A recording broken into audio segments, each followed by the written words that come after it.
اللہ الرحمن الرحیم۔ السلام علیکم پیارے دوستو، آج میں آپ کو آپ صلی اللہ علیہ وسلم کے زمانے کا ایک بہت ہی پیارا واقعہ سناؤں گا کہ بنی نجار کے ایک باغ میں دیوانہ اونٹ گھس آیا۔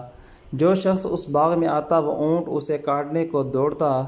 لوگ بڑے پریشان تھے اور حضور صلی اللہ علیہ وسلم کی خدمت میں حاضر ہوئے اور سارا قصہ عرض کیا۔ حضور صلی اللہ علیہ وسلم نے فرمایا، چلو میں چلتا ہوں۔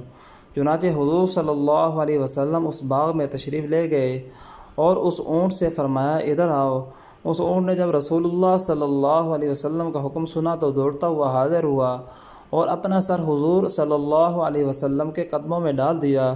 حضور صلی اللہ علیہ وسلم نے فرمایا، اس کی نکیل لاؤ۔ حضور صلی اللہ علیہ وسلم نے اسے نکیل ڈال کر اس کے مالک کے حوالے کر دیا اور اونٹ آرام سے چلا گیا۔ حضور صلی اللہ علیہ وسلم نے پھر صحابہ کرام رضی اللہ تعالیٰ عنہم سے فرمایا، کافروں کے سوا مجھے زمین و آسمان والے سب جانتے ہیں کہ میں اللہ کا رسول ہوں۔